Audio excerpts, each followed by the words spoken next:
Alright guys, as promised, sorry for the noise. I have my heater running because I just did my tail lights again since inspection. So I did them a little different this time. I left just the reverse light and the other clear part in the tail light open. I did plastic dip them. I was not successful with the vinyl tint layover. With just how much contouring is in the actual tail light, it's pretty rough. So plastic dip comes off pretty easy. Like I said in my previous video, I did take it to the dealership.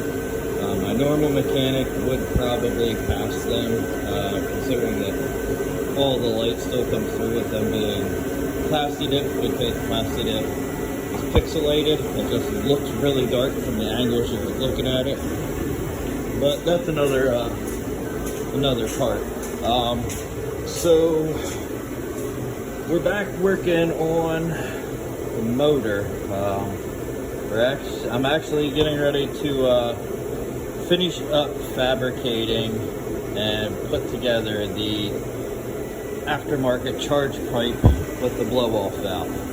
But while I'm doing that, I wanted to stop and kind of give you a walkthrough of everything you're going to need to do. Your original charge pipe will look like this. You're going to have this tube that is connected onto it.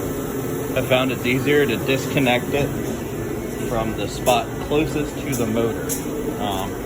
Because when it's actually in the car, the orientation of that, now granted it still has to go down another 2 inches to fully seat in the bottom connector and seat there.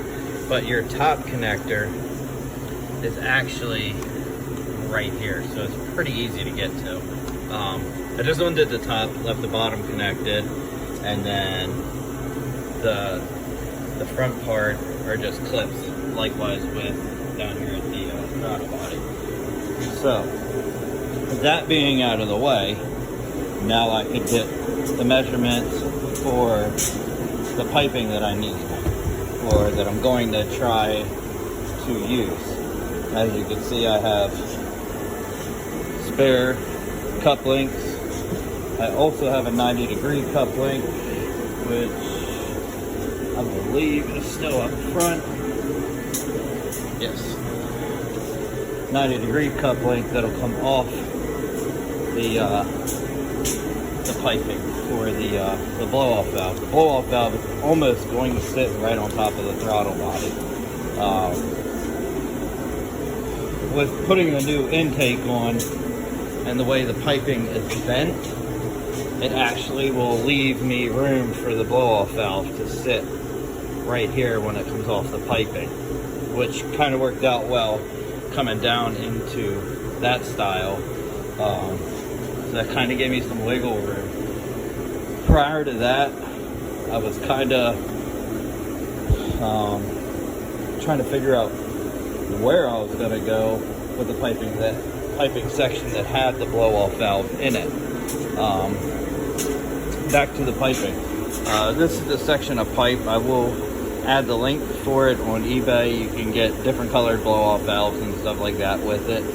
I think it was like 30, 35 bucks.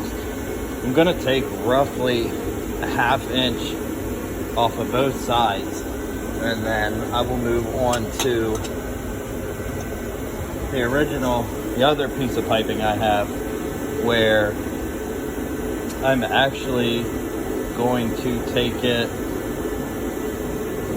probably 2 inches below where I have the red line marked. I'll cut the red line initially, but I think I'm going to end up having to go back to about where my thumb is.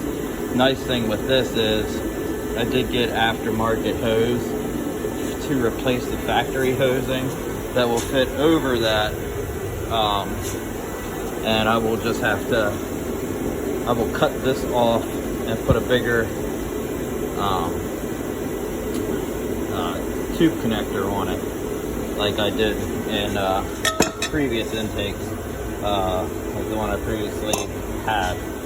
So with all that being said, I'm gonna do the cuts, get everything measured out, and then hopefully start assembling it.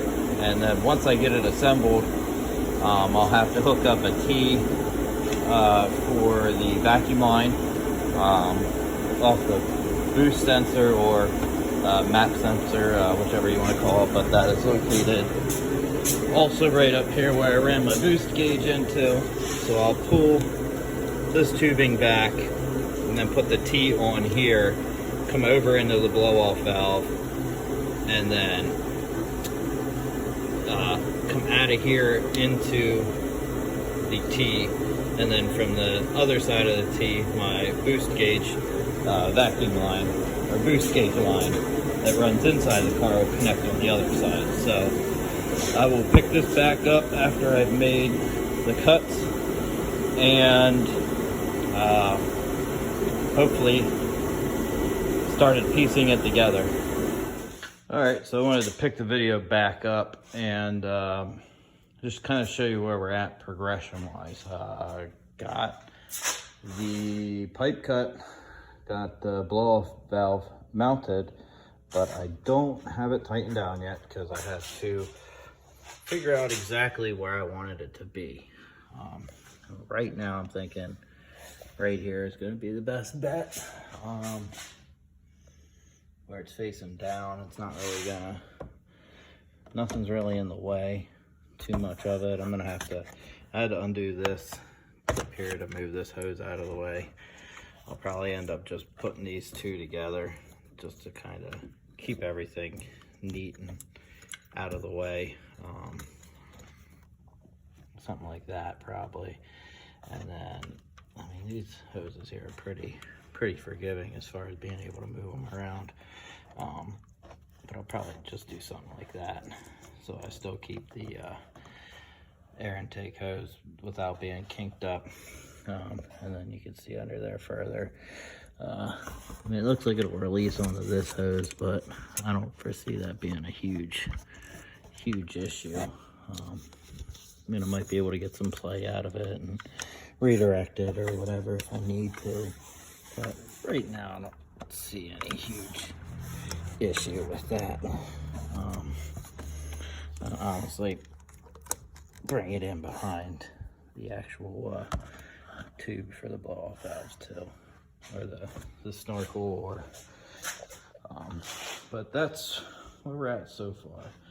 So I got a couple other cuts to make on the other piping, and we'll see where we're going from there and how it's gonna match up. Nice thing is I don't really need a whole lot of line to go from here to the back of here, which is nice. So all right, I will pick it back up when I get some more cuts made and more of it assembled. All right, so got all the cuts made and we are honestly coming together pretty good. So far it looks like I just needed a 90-degree pipe in addition to the section that I got off of eBay with the blow-off valve. So the other thing I'm gonna have to do right now, I'm just making sure all my cuts are correct and fitment is right. But so far, everything's lining up pretty good. And I mean, knock on wood, my cuts have been pretty good.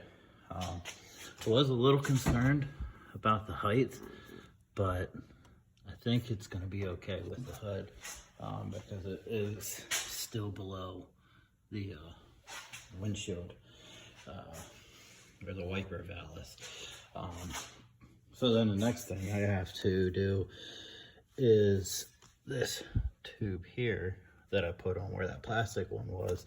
I'm gonna have to cut off this original tube on the intake and drill that out and put in another tube, where then the tube will actually, the aftermarket tube will connect into the tubing for the piping.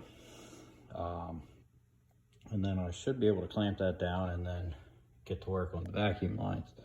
I already have the one set up and cut. It's basically just going to come over to here anyway.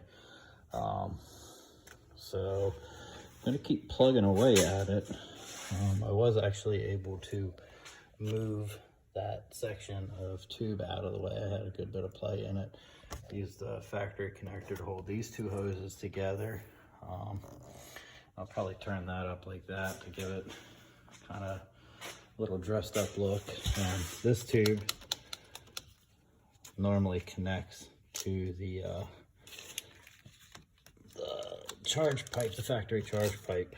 I mean, I don't foresee it going anywhere, but I may, for shits and giggles, I may just throw a tie into it there and tie it off there. But that's after everything's together and making sure everything works correctly, and I don't throw a check engine code after I get it all done. So I'll pick the video back up after I cut that part off and get everything hooked up, and see where we stand with that.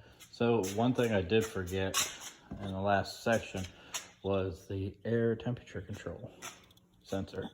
So I had to make a hole for that in the side of the pipe, which nice thing is that this is flat. So that'll actually just snap in there, and I will just screw it into place, and then that'll actually be there. So it'll just be screwed into place just like that.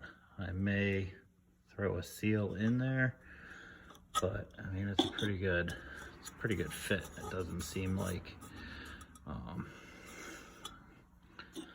there's really any gappage to it to where it may let out or not be sealed correctly.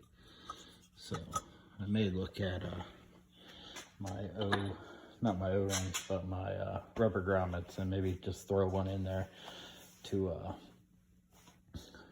make sure everything's nice and sealed up. So the next thing I'm gonna have to do is I'll have to cut this off with my cutting wheel, and I will replace that with a plastic one that'll fit snug in there as well to hook up to that line.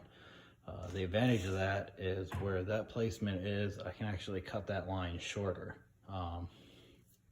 There are some kinks in the line from when I bought it, so to manipulate that line any other way to keep it the length I have it, it's just kinking up the line. So I kind of want to keep it as straight through as possible, considering that on the factory line there is some oil residue in there, and in the back here, and up at where the pipe would connect to the turbo. So I will pick it back up once I get all the rest of the fabrication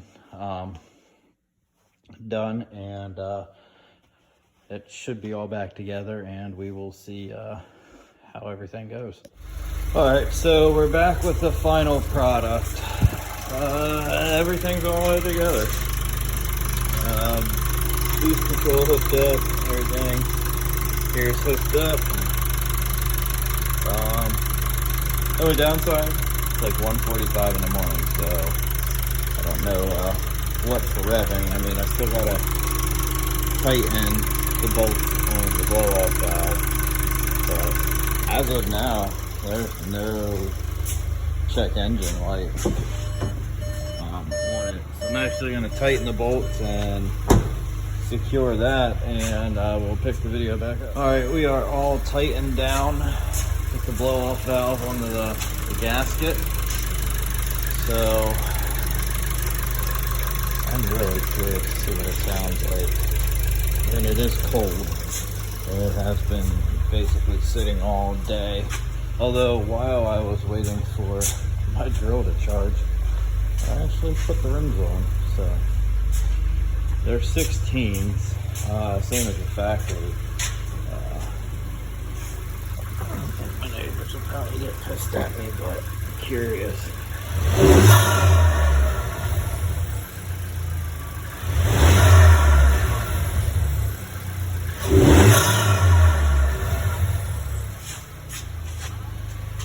definitely a lot louder.